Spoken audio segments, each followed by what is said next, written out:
Hello everyone, welcome to the session. आप सभी का बहुत बहुत स्वागत है हमारी इस खास सीरीज में जिसका नाम है अभ्यास सीरीज।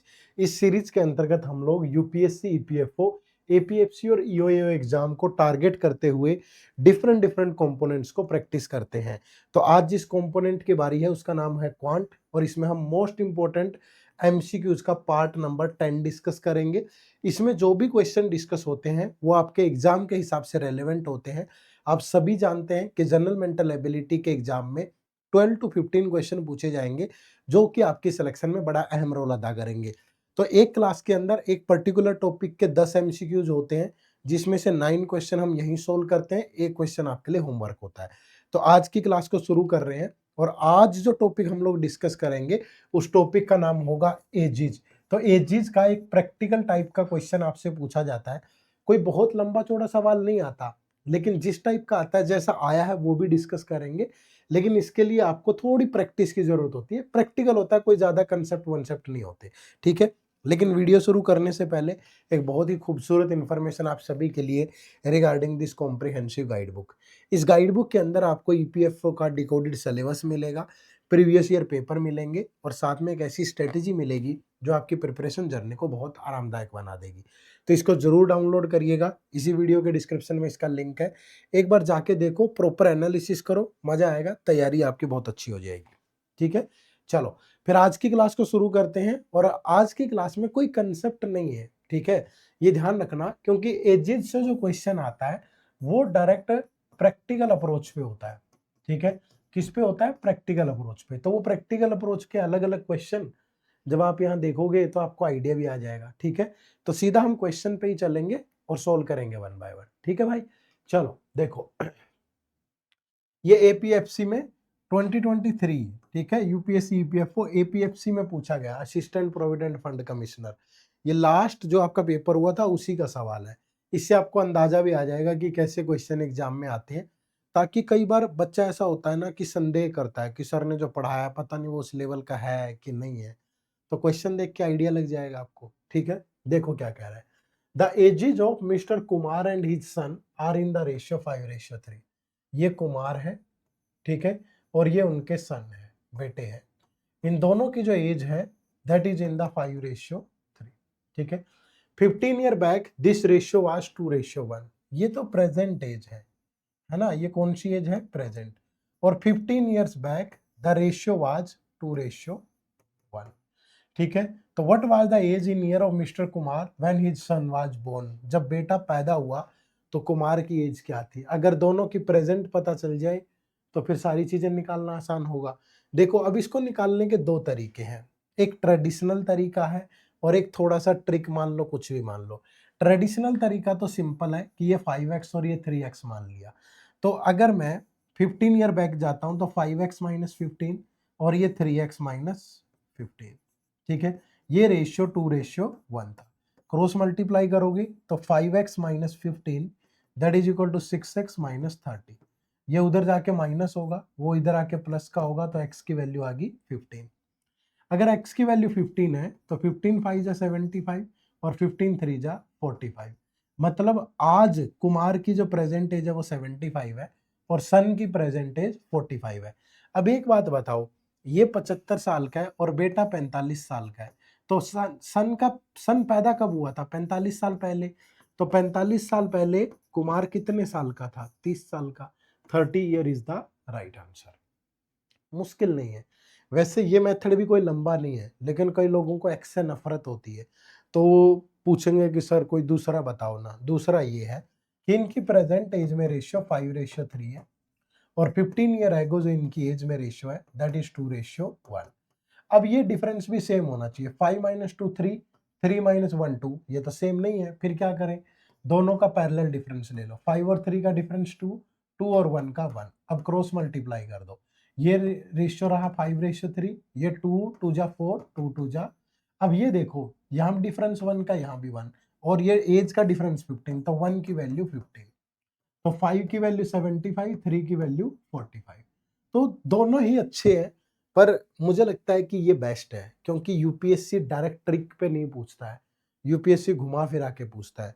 तो ये वाला मेथड आपके लिए यूपीएससी के नजरिए से बहुत अच्छा रहेगा, ठीक है भाई, चलो आगे बढ़े तो नेक्स्ट क्वेश्चन, क्वेश्चन नंबर 2। ये भी जो क्वेश्चन मैं ले रहा हूं ना, ये मोस्टली क्वेश्चन यूपीएससी के ही किसी ना किसी पेपर में पूछे गए सवाल है। याद रखिएगा, यूपीएससी का चाहे वो लेबर दूसरे वाला है, ठीक है, क्या बहुत सारे एग्जाम होते हैं यूपीएससी के, सीसेट तो उनमें से एक है, सीएससी तो, ईपीएफओ हो गया, या इसके अलावा जो और अदर एग्जाम्स होते हैं जैसे डिप्टी डायरेक्टर का हुआ था, ठीक है। तो इस टाइप के जितने भी एग्जाम है सबके ही हमने प्रीवियस ईयर ले लिए, ताकि आपको यूपीएससी का जो टेस्ट है वो पता चल जाए। देखो क्या है, Anna was born 4 year after her parents marriage. जो एना पैदा हुई वो 4 साल बाद हुई अपने पेरेंट्स की मैरिज के। Her mother is 3 year younger than her father and 24 year older then इना। ठीक है भाई, तो हु इज 13 ईयर ओल्ड? जो इना है, इना की जो प्रेजेंट एज है वो 13 है। ठीक है भाई, 13 है। और जो उनकी मदर है, हर मदर, वो 24 ईयर ओल्डर देन इना है। तो इना की जो मदर होंगे तो वो कितने के होंगे? 13 + 24, तो 37 के होंगे। और जो इना के फादर है वो कितने के होंगे? क्योंकि her mother is 3 year younger than her father, तो फादर इनसे 3 साल बड़े होंगे, तो फादर होंगे 40 के। ठीक है, अब क्या कह रहा है कि at what age did Ina's father get married? Ina के फादर की मैरिज कब हुई? ठीक है, अब एक बात बताओ, इना अगर 13 साल की है तो इना कब पैदा हुई थी? 13 साल पहले। ठीक है, तो 13 साल पहले 13 ईयर बैक अगर मैं जाऊं तो 13 ईयर बैक फादर कितने के? 27 के, मदर कितने की? 24 की, और इना कितने की? 0 की। अब इना की जो बर्थ हुआ है वो 4 year after her parents marriage हुआ है, तो मतलब शादी और 4 साल पहले हुई होगी। ठीक है, तो जब शादी हुई तो पापा कितने के? 23 के, और मम्मा कितने की? 20 की। तो what is the age of Ina's father when they get married? तो इट्स 23 ईयर। तो right answer is option number B. चीजों को समझना है, सिर्फ प्रैक्टिकल अप्रोच है, मुश्किल सवाल नहीं है, लेकिन क्या करना है, चीजों को थोड़ा समझना है। कंडीशन ऐड करके दे देगा थोड़ा, मतलब वो वाला फ्लेवर, यहाँ बैंक वाला फ्लेवर नहीं होगा। ठीक है, ध्यान रखिएगा, यहाँ यूपीएससी का अपना लहजा है क्वेश्चन पूछने का, वही वाला होगा। ठीक है, देखो जैसे ये भी यूपीएससी में ही पूछा गया सवाल है। क्या कह रहा है? X said to y, x ने वाई को कहा कि at the time of your birth I was twice as old as you are at present. ठीक है, if the present age of x is 42 year then consider the following statement. इन statement को consider करो। ठीक है, x said to y, ये x है और ये वाई है। ठीक है, इनकी जो प्रेजेंट एज है, प्रेजेंट एज, एक्स की जो एज है वो 42 है, वाई के बारे में नहीं बताया गया। बट वो क्या कह रहा है? X said to y at the time of your birth. ठीक है, मतलब जब वाई 0 का है, जब वाई 0 का है, जब वाई पैदा हुआ, ठीक है, at the time of your birth I was twice as old as you are at present. अगर मैं कहूं कि वाई की प्रेजेंट एज वाई है, तो जब वाई 0 का था तब एक्स 2y था। मतलब जब ये पैदा हुआ तो तब मेरी एज आपकी प्रेजेंट एज से डबल थी, दैट इज 2y। ठीक है, ये कंडीशन गिवन है। उसके बाद स्टेटमेंट दे रखी है। स्टेटमेंट नंबर 1 क्या है, इनको कंसीडर करना है आपको। 8 year ago the age of x was 5 times the age of y. ठीक है, 8 ईयर एगो जो एक्स की एज है, 8 ईयर एगो 42 - 8, ये 34 होगी। तो ये तो इसका भी वैसे भी 5 टाइम नहीं है। ठीक है, 34 तो 5 का मल्टीपल ही नहीं है। ठीक है, अब ऐसे भी अंदाजा लगा लो, क्योंकि वाई की एज किसी ऐसे नंबर में ही होगी ना, क्योंकि यहाँ तो बोला नहीं है कि 3 साल 6 महीने का है या 4 साल 2 महीने का, ऐसा तो कुछ नहीं। ठीक है, तो ये स्टेटमेंट तो वैसे भी गई काम से। उसके बाद सेकंड स्टेटमेंट देखते हैं क्या कह रहा है। ठीक है, सेकंड स्टेटमेंट में बोल रहा है कि after 14 year the age of x would be 2 times the age of y. After 14 year, after 14 year present age of x कितनी है? 42, तो after 14 year age of x becomes 56 and it would be twice the age of y, so that means y will be 28। ठीक है, जो y होगा वो 28 का होगा। अब क्या ये कंडीशन इस कंडीशन के साथ मैच करती है? कैसे? अब देखो, अगर ये प्रेजेंट, ये 14 ईयर आफ्टर है, अगर मैं यहां से प्रेजेंट एज निकालूं, प्रेजेंट एज ऑफ y कितना, सॉरी x कितना? 42, और ये 14 ईयर बाद अगर y 28 का, तो प्रेजेंटली y 14 का होगा। यही तो होगा। आफ्टर 14 ईयर वाई की एज 28 है तो प्रेजेंट में कितनी होगी, 14 होगी। अब अगर मैं ये वाली कंडीशन सेटिस्फाई करूं कि व्हेन वाई 0 का है तो माइनस 14 साल पहले ये 0 का होगा, तो 14 साल पहले ये कितने का होगा, 28 का। तो क्या ये एज इसकी प्रेजेंट एज का डबल है, बिल्कुल है। तो इस कंडीशन को सेटिस्फाई कर गया, तो मतलब ये वाली बिल्कुल सही स्टेटमेंट है। ठीक है, तो which of the above statement is are correct, तो 2 only, option number B is the right answer. ठीक है, तो ये यूपीएससी का टेस्ट है, क्वेश्चन पूछने का थोड़ा ध्यान रखिएगा। ठीक है, चलो नेक्स्ट क्वेश्चन नंबर 4 देखो। देखो एक और वैसा ही अच्छा question. Consider the question and 2 statements given below. Question is what is the age of Manisha. आप भी ट्राई करें, ये स्क्रीनशॉट तो लेने की जरूरत नहीं है, वीडियो को पॉज कर लो और आप भी ट्राई करो, थोड़ा आइडिया आ जाएगा कैसे चीजें रन होती है। माफ करिएगा, थोड़ी तबीयत नासाज है, अच्छी नहीं है मतलब, तो परेशानी तो है ही बोलने में, गले में भी एक अलग टाइप का पेन होता है, बट जो कमिटमेंट है वो तो निभानी पड़ेगी ना, लेनी है क्लास, मतलब लेनी है। देखो हर संडे को आती है ये क्लास, ठीक है, ये जो क्लास का टाइम है हर संडे को 4 बजे होता है, तो संडे को 4 बजे मतलब देखना ही है आपको, है ना। देखो क्या कह रहा है कि what is the age of Manisha. Manisha की एज आपको बतानी है, 2 स्टेटमेंट गिवन है। अगर स्टेटमेंट 1 की बात करूं, Manisha is 24 year younger than her mother.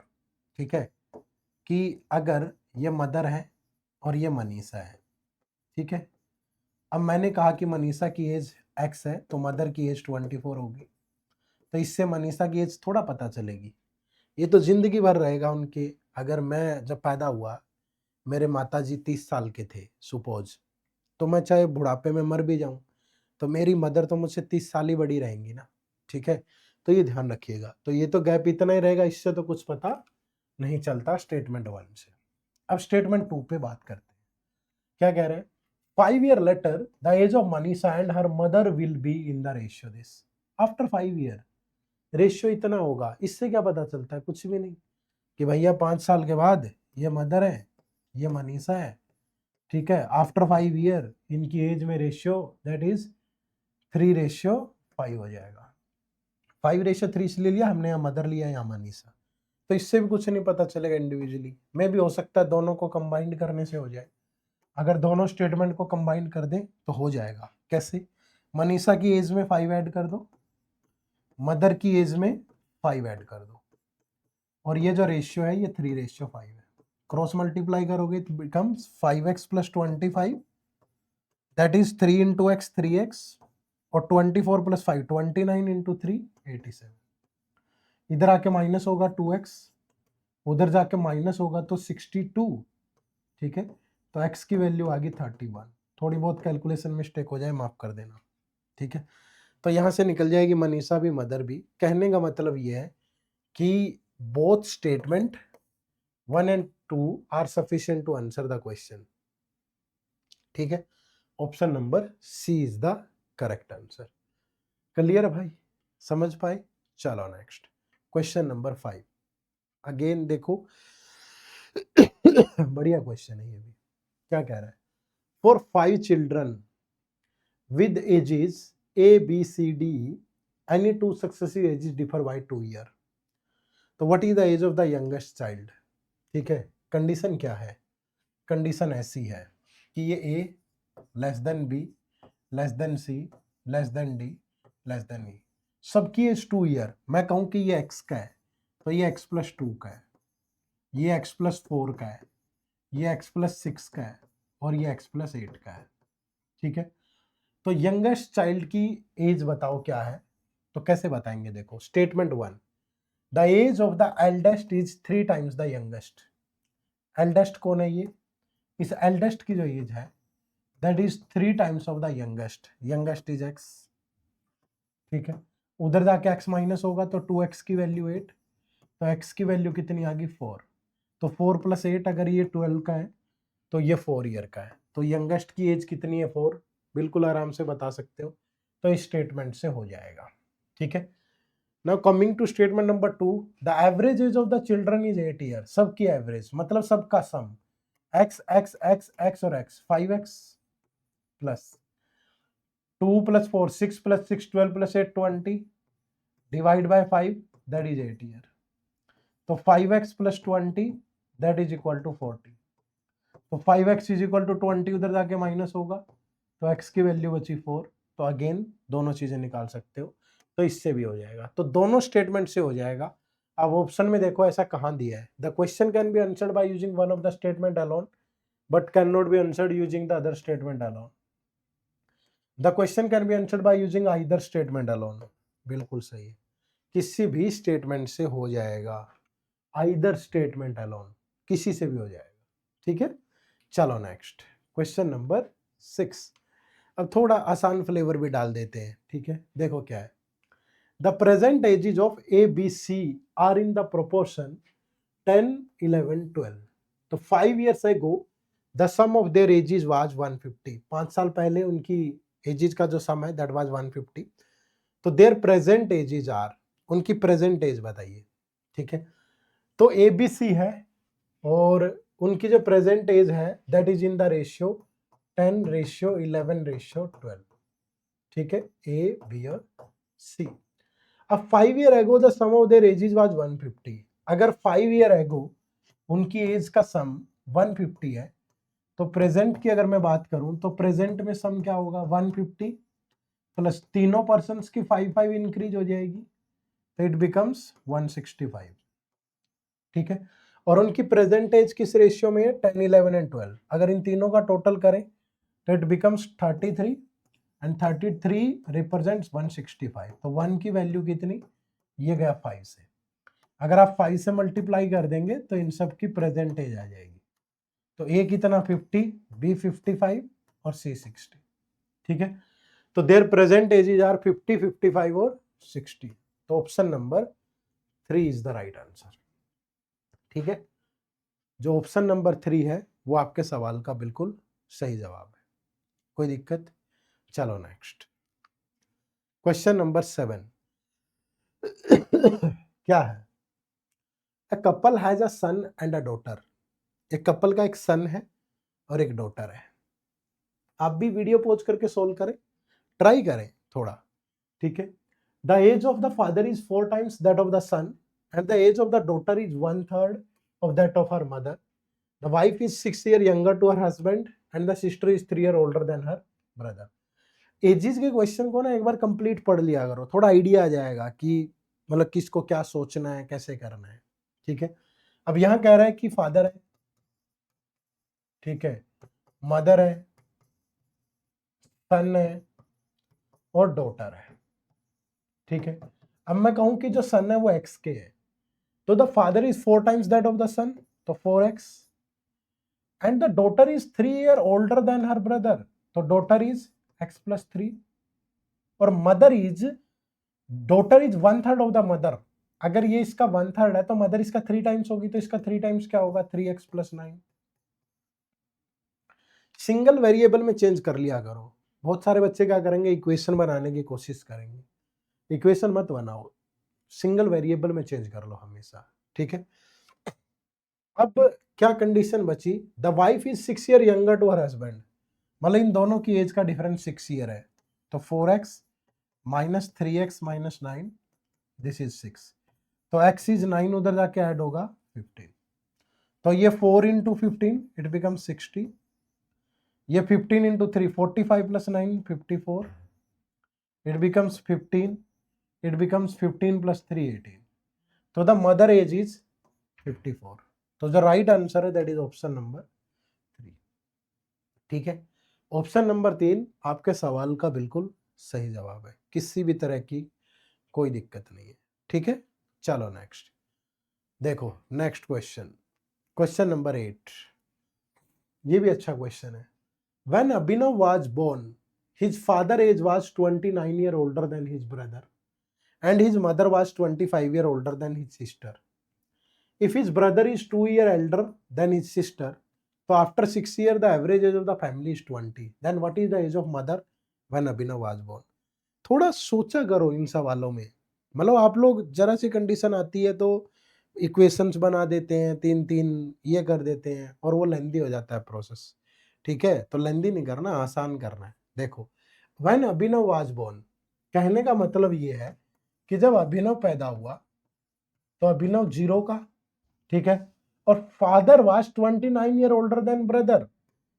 ठीक है, ब्रदर, अगर मैं कहूं ब्रदर एक्स का, तो फादर कितने के, एक एक वेरिएबल में चेंज कर लो, x + 29 के।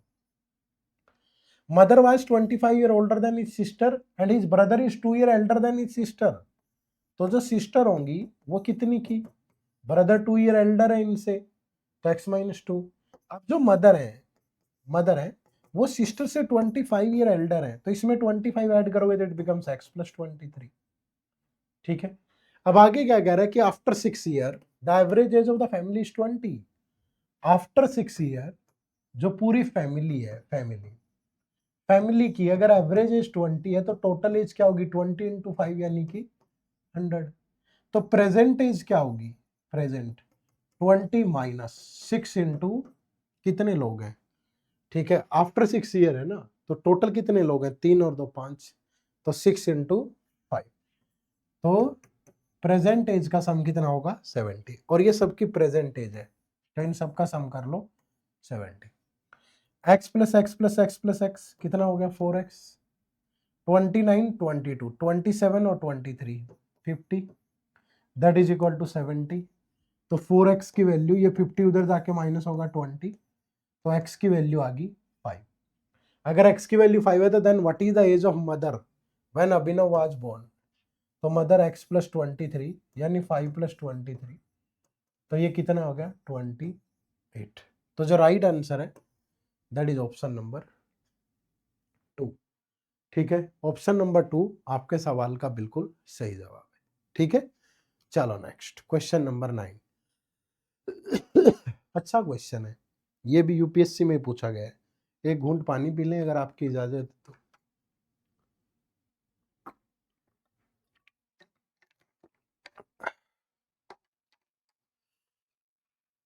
चलो देखो,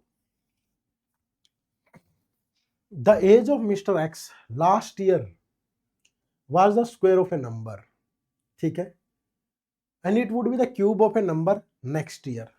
तो what is the least number of year he must wait for his age to become the cube of a number again.